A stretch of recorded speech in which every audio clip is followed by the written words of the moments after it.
C'est toujours quelque chose d'avoir cette impression extraordinaire de tout ça pour ça. Hein, quand on a suivi quelque chose sur une longue période et qu'on se rend compte que ça se termine comme ça.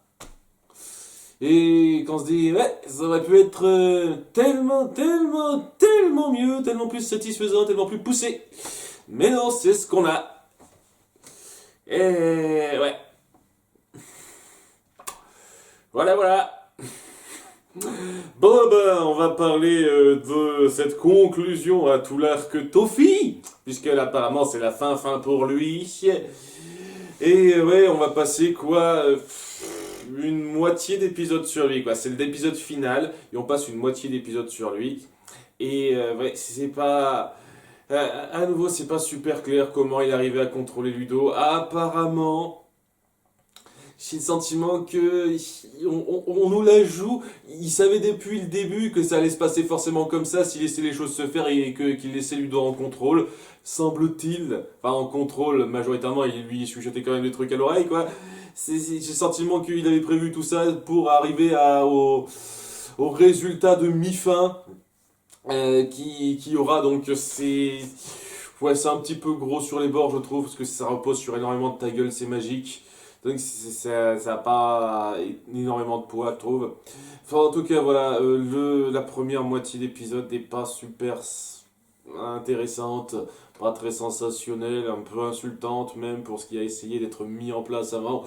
Puisque bon, déjà on commence avec Ludo qui dirige donc Muni avec son armée de rats, etc. Quoi. Il a un petit peu asservi la population. C'est pas du tout ce qui ressortait de façon très probante dans l'épisode précédent, mais là, oui, il a asservi la population, c'est appuyé, donc ok. Très bien, hein, donc on fait le petit délire sur la chanson de départ, chantée par une petite chorale de petites filles, et ça a l'air de plaire à Ludo, mais il y a Toffee qui lui chuchote que c'était un petit peu faux hein, en termes de chat, donc elle doit être un petit peu punie pour ça, il les envoie dans la stratosphère également.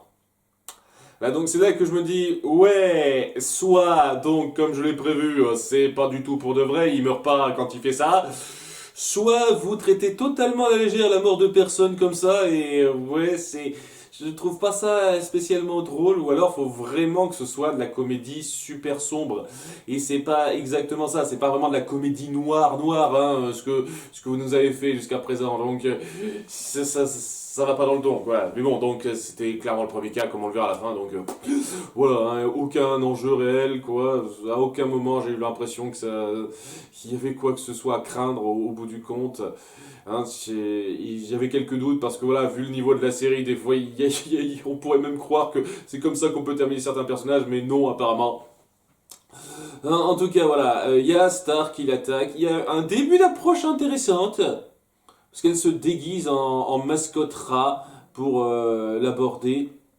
Mais ça change pas grand chose puisqu'elle fonce à l'attaque un peu stupidement après et se fait avoir en 2-2 quoi. En l'espace de 30 secondes, elle se fait capturer par l'araignée géante.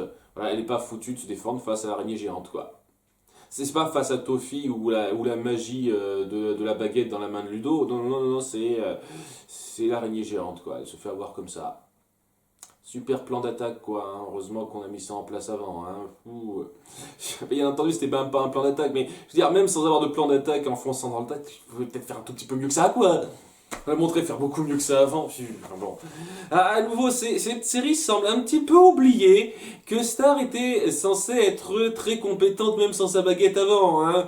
Et on a même fait un épisode pour appuyer ça, mais apparemment on s'en fout royalement hein, de ça. Elle est pas si compétente que ça au bout du compte, quand elle a pas sa baguette. Hein, parce qu'elle l'a pas amené avec elle, parce qu'elle est corrompue cette baguette, et elle essaye d'en parler à Ludo à l'espace d'un moment, mais pour l'instant, et je dis bien pour l'instant, elle va être mise au cachot, où elle va retrouver Marco qui essaiera de la libérer, il y a des moments de retrouvailles qui sont un petit peu mignons, un petit peu jolis, hein, ce qui... dans l'absolu, a besoin d'être là pour appuyer qu'il y a quelque chose, il y a des retrouvailles qui sont faites par rapport à la suite, histoire de dire que ça évitera de faire ça par la suite, mais bon, ça fait un petit peu, ça sort maintenant parce qu'il faut remplir l'épisode, malheureusement. Et c'est un peu ça, quoi, c'est pareil avec cette espèce de résistance qu'il a créée, on la joue en français, donc comme dans South Park le film, où il a donc organisé cette résistance avec les 3 autres saltimbanques, et c'est traité à la blague. Ça n'ira pas plus loin, il dit ouais, on va décrédibiliser Ludo. Si c'est n'importe quoi, c'est pas une approche, personne ne croit en Ludo, quoi. Il a juste sa troupe de monstres qui lui obéissent et les autres ont peur de lui, il n'y a pas besoin d'être décrédibilisé, quoi. On s'en fout royalement de ça. C'est quoi cette approche de merde, Marco? T'es censé être intelligent, hein. Mais bon, c'est une blague. Ça sert à rien, puisque ils vont se faire repérer juste après et capturer, enchaîner. Et c'est tout, c'est le gag, hein. Ils auront servi à rien. On aura mis en place tout ce délire autour du roi qui voulait rester captif pour inspirer son peuple et ne pas fuir. Marco qui prépare une résistance contre ça. Tout ce délire-là, ça sert à un gag. Et au bout du compte, je me demande même à quoi ça sert, quoi. À quoi ça a servi que Marco soit là? À quoi ça a servi qu'on passe autant de temps sur le roi? Ça servait à rien. Ça servit à rien. Vous auriez facilement pu faire en sorte que Marco ne participe pas du tout à cette histoire. Vraiment pas du tout. Faire la même chose, et ce serait pareil. On a fourré Marco n'importe comment, sans savoir comment lui donner le moindre rôle. Voilà, bah bravo, hein, super niveau d'écriture. Ouh. Enfin bon, quoi, il y aura du gag autour de ça, quoi. Les 3 saltimbanques avec qui il a noué des liens, au bout du compte, ils seront traités aussi comme une blague sans intérêt, puisque à un moment donné, lorsque Marco s'apprête à se faire torturer, ils veulent pas la fermer. Ah, c'est pas grave, tu peux te sacrifier pour la résistance, on pourra survivre sans toi. Et puis il y a Crapotoro et Moon qui viendront délivrer Marco, et Marco dira ouais, vous avez pas besoin de moi, je vous laisse enchaîner, quoi. Allez vous faire foutre. Merci, hein, c'était bien la peine d'instaurer ces personnages, si c'est pour vraiment en faire que dalle et juste une blague de merde, quoi. Plaisir, ça fait plaisir. En tout cas, voilà, le truc un peu plus intéressant a lieu avec ma star qui discute avec Ludo qui est vachement réceptif en fait. Je veux dire, pendant une très grande période de temps, il a bêtement obéi à la baguette, il se laissait influencer par elle comme ça, tel l'esprit faible qu'il était, mais tout d'un coup il se dit, ouais, tu sais quoi, t'as peut-être raison en fait, peut-être qu'il faut faire quelque chose contre ça, parce que j'ai un petit peu peur de ce qui se passe, alors que c'est clairement pas ce qui avait été montré avant par rapport à sa relation avec la baguette, comme quoi il se laissait manipuler par elle, mais maintenant il a peur d'elle. Il a envie de faire en sorte que ce soit des faits.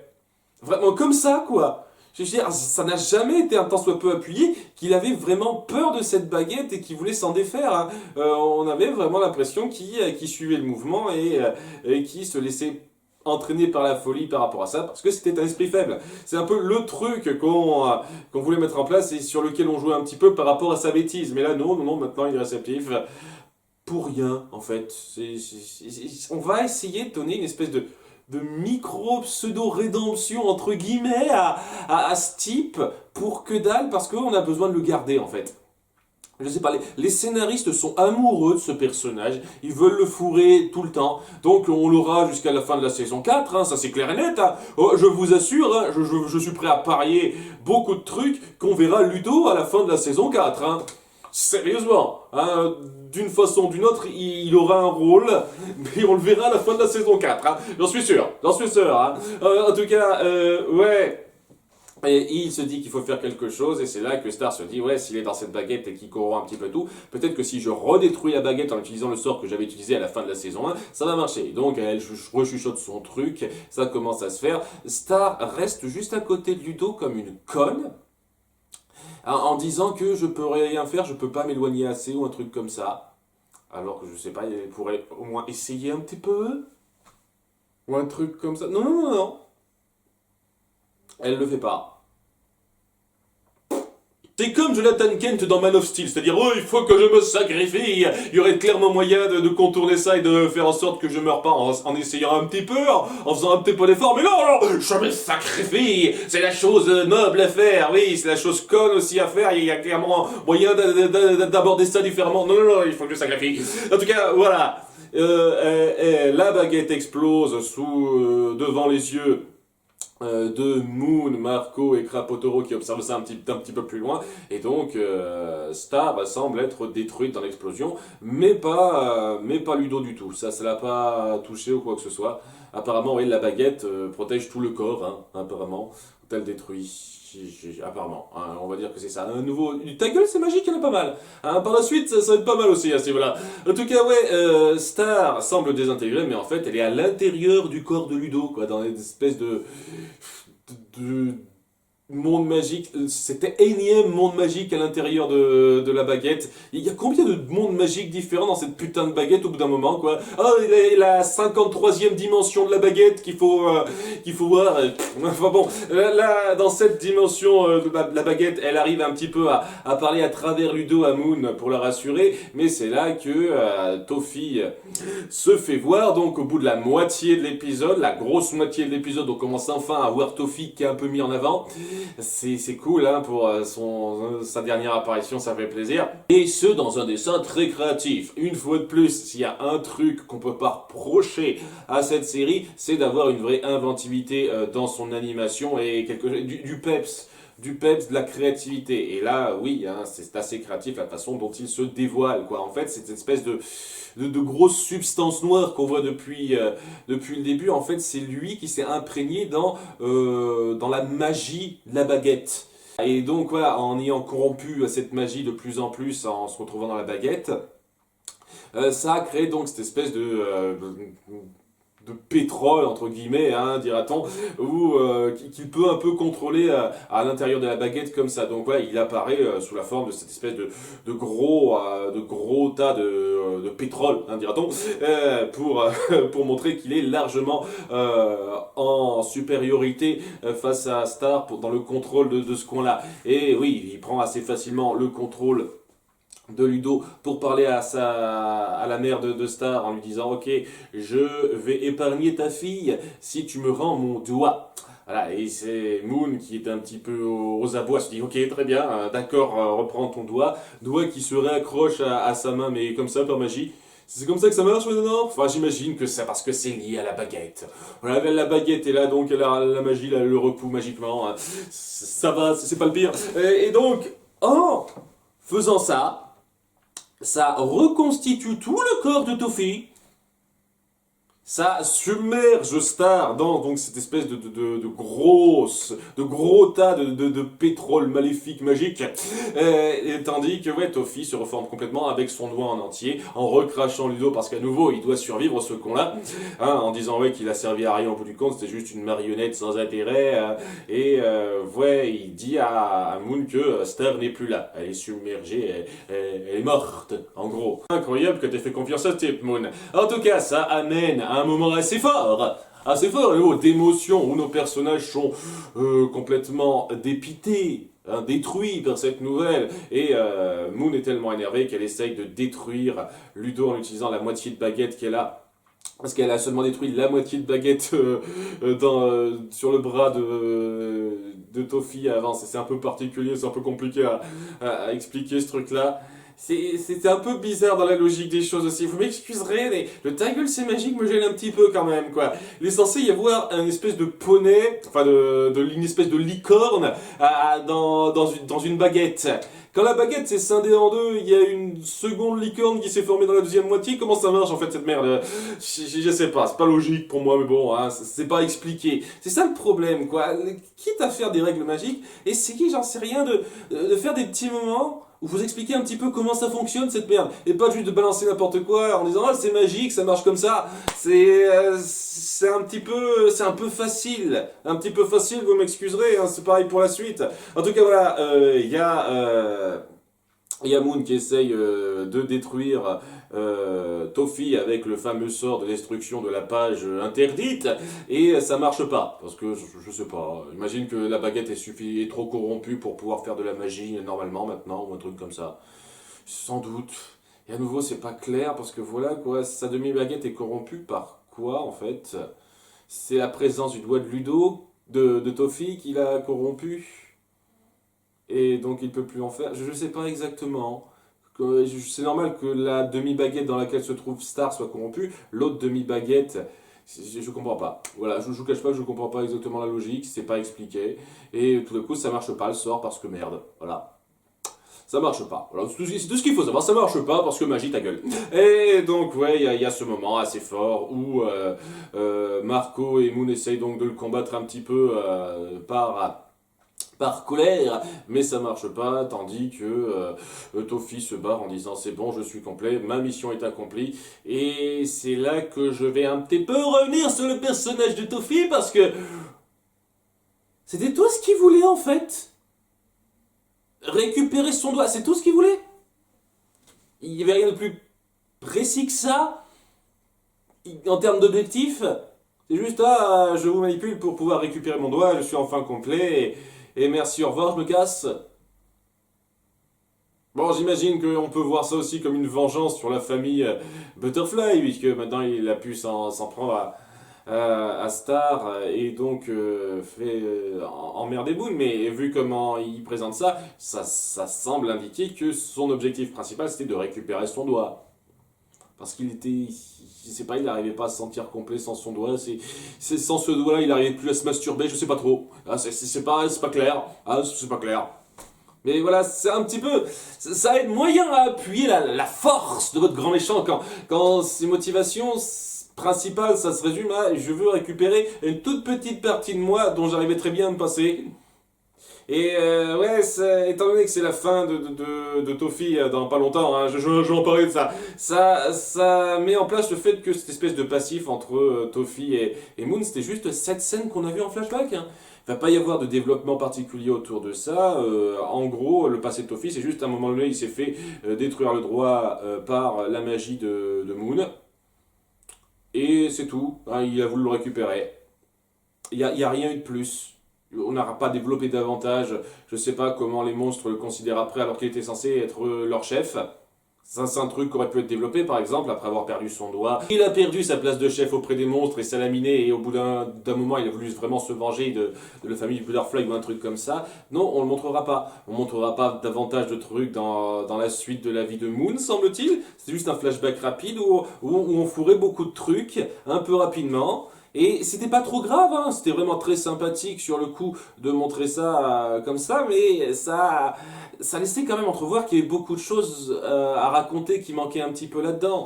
Et le fait qu'on doive se contenter de ça, de cette espèce de demi-épisode rapide pour fourrer tout ça, sans qu'il y ait de suivi réel à se passer là, sans que vraiment Tofi soit plus développé que ça au bout du compte, ben ouais, ça perd beaucoup en poids. Hein.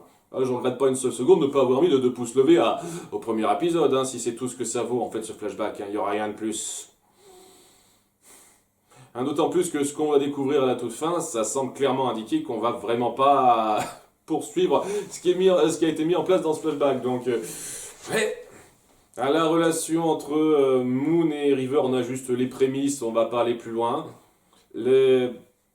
Le passé de Mina, peut-être qu'on aura un flashback sur Mina, et peut-être qu'on aura un peu plus de détails, peut-être que c'est ça, peut-être que ça permettra de faire quelque chose, parce que là, d'après ce que j'ai compris, Mina, la grande guerrière, risque d'avoir une importance à un moment donné, je pense. Après, je dis ça, c'est que le début, donc c'est difficile à dire, mais voilà, pour l'instant, on n'a vu absolument aucun personnage qui a été mis en avant en dehors de Marco et Star dans l'intro, quoi, qui jouait un rôle important dans les épisodes. Donc j'espère qu'à partir de l'épisode suivant, ça ira. Mais bon, voilà, tout ça pour dire que, ouais, ce flashback, c'était un petit peu le strict minimum qu'aurait clairement mérité d'être davantage développé, davantage étalé. Et j'espérais un petit peu ça. J'espérais un petit peu ça. Il y avait clairement moyen de fourrer d'autres flashbacks un petit peu plus poussés, surtout quand on voit ce que vous avez fait comme connerie autour de Rivers, qui n'a servi absolument à que dalle, par exemple.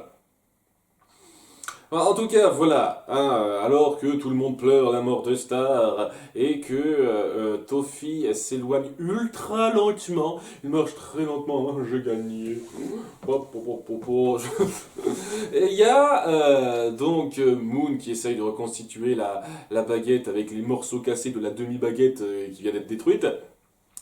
Et Marco qui essaie de l'aider dans une espèce de vaine tentative d'arranger les choses. Hein, on sent là la détresse et c'est très joli. Hein. À nouveau, hein, les émotions des personnages sont bien rendues. Hein, je vais pas nier une seule seconde hein, dans ce besoin de se venger, dans cette tristesse qu'ils affichent.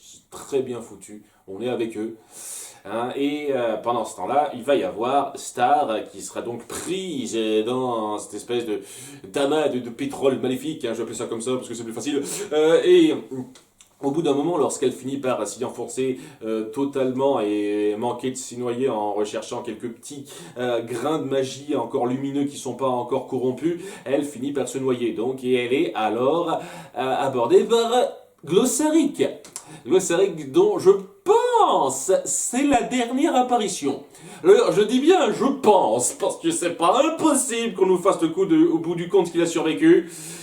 À nouveau, hein, c'était pas super clair comment ça a été montré là, dans l'épisode 2. Enfin bref, Glossaric a une intervention, une fois de plus, ultra cryptique, où vraiment je comprends même pas ce qu'il essaye de foutre, quoi. Genre, il est en train de préparer une espèce de potage, hein, dans une espèce de marmite, en disant que c'est juste un potage normal, bois-le parce que j'ai envie que tu le boives.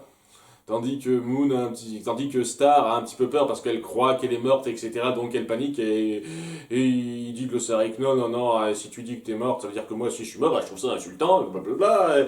Et bouh, allez, mange ça, c'est pas magique, rassure-toi, tout ça. Qu'est-ce que tu branles, quoi? Je comprends pas exactement ce que tu veux dire. Est-ce que la chose que tu mets en place, c'était inévitable pour la faire comprendre ce qu'elle doit faire? C'est-à-dire tremper ses mains dans le potage bien brûlant pour rattraper la dernière étincelle de magie lumineuse qui reste? Une connerie comme ça? C'est ça en fait. Hein. À nouveau, c'est du ta gueule, c'est magique, mais bien puissant ça. Comment ça marche ce truc? C'est la base. Qu'on soit bien d'accord, la base de la chose, c'est que par sa force de volonté, elle parvient à retrouver le peu de magie lumineuse qui reste non corrompue et à la faire grandir pour arriver à défaire le sort et à reconstituer la baguette. En soi, c'est très bon, quoi. La façon dont c'est mis en scène, j'ai du mal à comprendre comment c'est censé marcher cette merde, hein. Et puis c'est un petit peu facile quand même, hein, un petit peu facile, dans le sens où donc elle se dit qu'il parle en énigme, ce con, et de toute façon c'est tout ce qu'il fait, même dans son dernier moment, parce que ça a vraiment l'air d'être dans son dernier moment là, il n'arrive pas à être un tant soit peu clair dans ses intentions réelles ou quoi que ce soit, même quand Star essaye donc d'attraper cette espèce de morceau de magie lumineuse, quoi, il se dit non, fais pas ça, qu'est-ce que... Je comprends pas, merde. Est-ce que c'est lui ou est-ce que c'est juste une vision qu'elle se fait dans sa tête? Je sais pas. J'ai pas la moindre foutue idée de pourquoi Glossaric est là, si c'est réellement lui, pourquoi il fait ce qu'il est en train de faire, si c'est lui ou quoi que ce soit. Je n'ai absolument aucune idée de ce qu'il fout là. Hein, et enfin bon, voilà, elle attrape ce dernier morceau de lumière dans les ténèbres, et c'est là que ça parvient à la faire se transformer en mode ultra super saiyan blue gun mon cul, qui donc défait toute la corruption de la magie, mais absolument toute. C'est-à-dire que l'espèce de pétrole maléfique, magique qu'il y avait dans le sanctuaire, il se transforme totalement en magie lumineuse qui guérit rapidement comme ça les membres du haut commissariat. Il y a donc toute la moitié de baguette qui a été détruite qui se reconstitue et maintenant la baguette reforme un tout. Donc cool, à partir de l'épisode suivant, elle va avoir une baguette complète. Non pas que j'ai pas vu de différence très probante par rapport au fait qu'elle avait une demi-baguette et une baguette complète dans les capacités, mais bon. Et voilà, et en sortant, elle se transforme en une espèce de papillon, version papillon, triple paire de bras lumineux, hein, donc version Muberté mais en beaucoup plus clair. Parce que voilà, transformée comme ça par le pouvoir de la magie bénéfique, truc muche. Nouveau TGCM, hein, très bien, ça marche comme ça. Force de la volonté. Et à cause de ça, ça lui donne des super méga pouvoirs.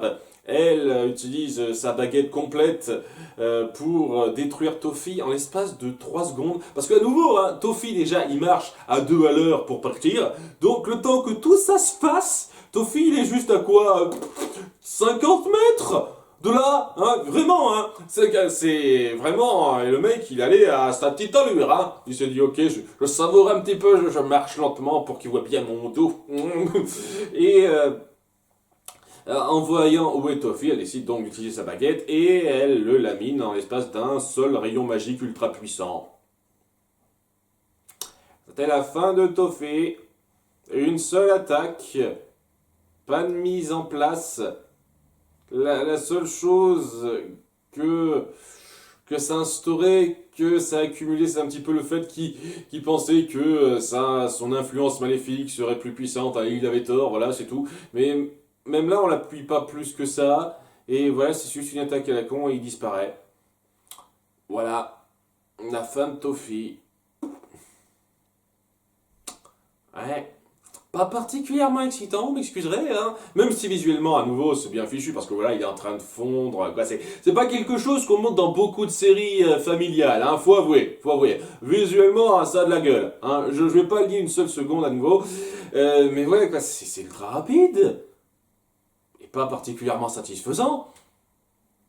Bah voilà quoi, il a récupéré son doigt, c'était ce qu'il voulait depuis le début, voilà, c'est incroyable. Et après avoir récupéré son doigt, 2 minutes, 2-3 minutes après, il finit par se faire désintégrer quoi, voilà.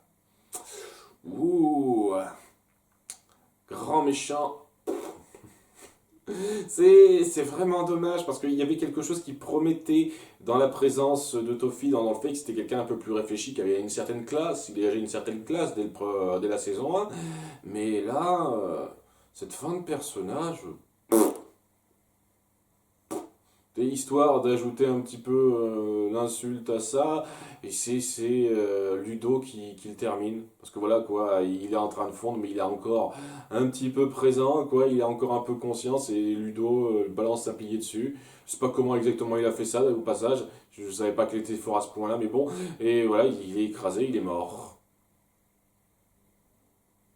Par contre, Ludo est en vie. Et le petit truc avec Ludo, c'est que apparemment, on va pas l'enfermer pour ce qu'il a fait ou le surveiller ou quoi que ce soit. C'est juste tard qu'il envoie là où elle l'a envoyé à la fin de la saison 1, j'ai l'impression. Genre, ouais, ok, t'as un tout petit peu participé à la fin, même si ça servait à rien. Oui, parce que bon, n'importe qui aurait pu le terminer dans l'état dans lequel il était, faut dire ce qui est. Ouais, qu'est-ce que je suis censé dire par rapport à ça, quoi. Le mec, il a quand même asservi un peuple, même s'il était un peu sous influence, il a quand même voulu asservir un peuple.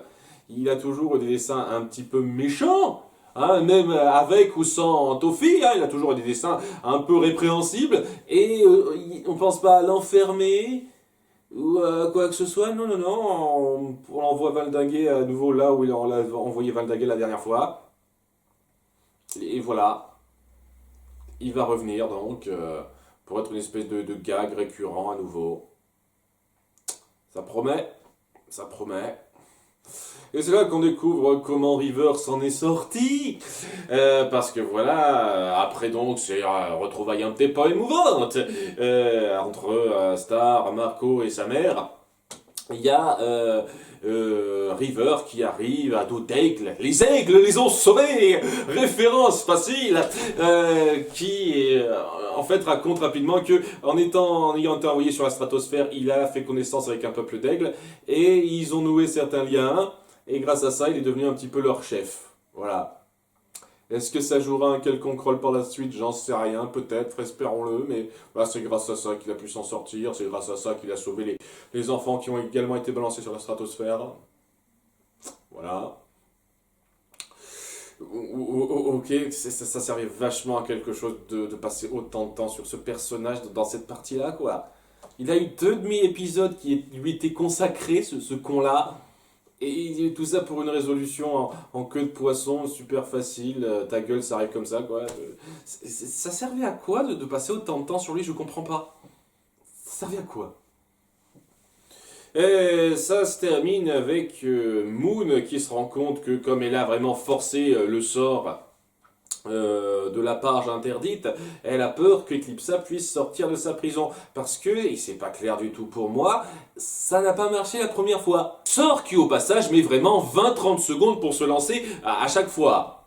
Ah, donc ouais, je le redis, hein, dans le flashback, quoi, on pourrait facilement la voir dès qu'elle veut lancer ce sort, hein, parce que ça laisse un grand moment de latence où elle peut rien foutre, elle est obligée de seulement parler, où on peut facilement l'attaquer et l'empêcher de faire ça. Voilà, c'est histoire de dire, je reviendrai plus là-dessus, mais voilà. En tout cas, voilà, quoi, la première fois qu'elle avait lancé ce sort, Ça n'avait pas marché, le pacte qu'elle avait conclu avec Eclipsa, il n'était pas pleinement accompli, ou une connerie comme ça, je sais pas. Je vous cache pas que je sais pas, je comprends pas la logique. Parce que voilà, elle a appris comment faire ce sort, elle l'a lancé. Donc Eclipsa aurait dû être libéré à l'époque, pas seulement maintenant. Je comprends pas la logique. Mais bon, étant donné qu'elle a réessayé de lancer ce sort, elle a peur qu'Eclipsa, que le pacte avec Eclipsa soit vraiment effectif ce coup-ci, et donc elle va rapidement voir Eclipsa dans sa prison de cristal et se rend compte qu'elle est encore emprisonnée. Voilà, et donc elle dit, oh, c'est cool, ouf, mais en partant, alors pile poil timing, juste alors qu'elle tourne le dos, il y a la prison de cristal qui commence à se casser un petit peu. Donc, ça laisse clairement supposer qu'Eclipsa va revenir et qu'elle va être la grande méchante par la suite. Est-ce que ce sera seulement de la saison 3 ou est-ce que ce sera jusqu'à la fin de la saison 4, sait-on jamais. Mais voilà, quoi, Tofi est mort, vive Eclipsa, apparemment. Ah, ça va être elle, la grande méchante centrale, le grand Manitou à descendre par la suite. Ça va être elle, apparemment. Ok, sais pas super clair, honnêtement, la façon dont ça marche ce truc, mais voilà, du ta gueule c'est magique une fois de plus. Il y a beaucoup de ta gueule c'est magique dans cet épisode. Et ouais, si, en dépit de ça, j'arrive quand même à pas mal apprécier la seconde moitié de cet épisode parce que voilà, il y a de la créativité visuelle, il y a la force de l'émotion, la force de l'action, de ce qui se passe, la crainte de ce qui peut arriver, qui est bien foutu, vraiment. Hein. Lorsque Star est face à Tofi dans ce monde intra-baguette, et ben voilà, ça vous prend au trip, c'est super fort, pas nier une seule seconde. L'émotion des personnages quand ils croient avoir perdu Star, ça vous prend en trip aussi, quoi. Je veux dire, waouh, on est triste avec eux parce qu'on comprend qu'ils croient avoir perdu Star, et là, oui, ça émeut largement plus que dans l'épisode de la saison 1, Miu Berté, où Marco croyait avoir perdu Star l'espace de 10 secondes, dans une mise en scène qui était complètement grotesque, qui se prenait presque jamais au sérieux. Donc ouais, à ce moment-là, lorsqu'il y avait ce moment d'émotion, on n'y croyait pas trop. Là, on est dedans, quoi. On est dans l'émotion des personnages qui ressentent cette colère et cette détresse en croyant que Star est morte. C'est très bien fichu, quoi. Beaucoup de moments bien faits comme ça. Mais tout ça pour ça, la fin de Tofi est expédiée pour moi. Et au bout du compte, ses motivations, ce qu'il voulait faire, ça vole pas très haut. Il voulait juste récupérer son doigt. Voilà. Alors que bon, avec ou sans son doigt, il avait toujours cette capacité de se régénérer, hein, ça changeait rien ça. Mais il voulait récupérer son doigt, parce qu'il se sentait pas complaisant, vraiment. Ok, et il disparaît en l'espace d'un demi-épisode, quoi. Il a très peu été présent réellement dans les 3 premiers épisodes avant ça. Je veux dire, le plus qu'on l'a vu, c'est dans le flashback sur Moon, et même là, quoi, il apparaît dans les 2, 3 dernières minutes de fin. C'est pas non plus ultra présent comme personnage, vous m'excuserez, hein. Donc ouais, c'est pas le personnage le plus présent dans cet arc, même si on sent qu'il manipulait pas mal de trucs, et à nouveau, d'une façon un peu discutable, et ça a pas autant de poids, pas autant de force que ça le devrait, parce que voilà, Tofi c'est un personnage qu'on a introduit dans la saison 1, quoi, ses motivations étaient assez mystérieuses, il avait cette présence, etc. Et le fait de partir comme ça, très rapidement, mourir en 2 temps, 3 mouvements, c'est un peu frustrant. C'est un peu frustrant pour ce qui représente le personnage, je trouve. On aurait pu faire tellement mieux. Tellement mieux. Et il y a aussi le problème de la première moitié qui s'étend un peu pour rien sur certains points et qui fout en l'air un peu certaines choses qui ont été instaurées. Genre la grande attaque de Star qu'elle veut faire depuis l'épisode 1, ben c'est une blague qui se résout super vite. La résistance montée par Marco par rapport à son lien avec le roi qu'on a mis en place sur 2 demi-épisodes, c'est une blague. Tout ça pour rien en fait. Voilà, on a perdu beaucoup de temps sur des choses inutiles dans tout cet arc. Et la résolution est beaucoup trop rapide. Surtout que le grand méchant qui a mis ça en place est mort pour de bon. Et on a toujours Ludo qui va nous faire chier par la suite. Ah. C'est frustrant comme épisode. C'est pas mauvais, vraiment, tout à fait acceptable, très correct. Hein, je dirais même pas mal, il est pas mal. Voilà, il est plus que correct. Il est pas mal cet épisode, l'action est cool, les moments de tension sont forts, le visuel est époustouflant, l'émotion se ressent vraiment chez nos personnages, ça vaut quelque chose, c'est fort. C'est juste que ça aurait pu être tellement, tellement plus. Et ça l'est pas. Parce qu'il y a beaucoup d'occasions manquées et de choses qui vont trop vite. C'est un petit peu ennuyeux, quoi. Je sais pas, c'est un petit peu une grande conclusion à quelque chose qu'on a mis en place dès la saison 1. Et pour ce que ça vaut, ça aurait pu être beaucoup, beaucoup plus. C'est pas rien, hein, ça se suit bien, mais ça aurait pu être tellement mieux. En tout cas, voilà, c'est la fin d'une ère. Hein, j'imagine que le château de Muni et compagnie, ça va se reconstruire super vite et le peuple oubliera assez vite ce qui s'est passé, dira ok, on a récupéré nos anciens souverains, hein, toutes ces espèces d'histoires comme quoi ils nous ont caché que Ludo avait piqué le bouquin et on a été mal dirigé par le roi, fut un temps on s'en branle royalement, maintenant tout est réparé, on est de nouveau content, vive la vie, tout ça. Un peuple qui sert à rien une fois de plus. Ouais, Star et Marco continueront d'avoir des aventures, sur Terre ou pas. Ça donne quand même l'impression, l'introduction de cette saison, que Star a l'air bien parti pour ne plus être sur Terre. Et donc je sais pas trop. Cela dit, il y a pas mal de choses à voir maintenant, parce que maintenant que ce grand conflit est passé, il faut faire le point sur la situation. Hein, déjà Marco a totalement laissé Jacqueline derrière et on n'a absolument aucune nouvelle d'elle. On passe pas un tant soit peu de temps autour de Jacqueline et Marco, rien que pour parler de ce qu'elle ressent par rapport à cette situation, parce que voilà quoi, il y a son petit copain qui a sa meilleure amie qui en pince pour lui, et lui il semble être un petit peu miné par ça semble l'affecter, donc elle devrait avoir quelque chose à dire elle aussi, mais on passe pas de temps là-dessus, donc j'espère qu'on passera un petit peu de temps à expliquer ça, à explorer ça. J'espère qu'on passera un peu de temps à clarifier un petit peu mieux la situation entre Marco et Star et compagnie, donc tous les gens qui sont un petit peu concernés là-dessus par rapport à ça pour repartir sur des bases fraîches et créer quelque chose de satisfaisant. Vraiment, j'espère qu'on va dédier vraiment au moins un demi-épisode à ça. Ce serait cool et qu'il soit bien fait. Ça c'est le côté hasardeux. Hein. S'il est bien fait, ce serait cool. Et déjà, au moins, ce serait cool de dédier au moins un demi-épisode à ça. Donc voilà, il y a beaucoup de choses à faire maintenant pour remettre en place la situation de départ et j'espère qu'on va pas nous faire une bête ellipse où on fait comme si c'était une autre petite péripétie qu'on a vécue et la vie continue quoi. J'espère qu'il va y avoir quelques réponses, quelques petits développements, quelques petits changements de statu quo qui s'opéreront et c'est tout ce que j'espère. On verra ça par la suite. À bientôt pour l'épisode 5. Bye.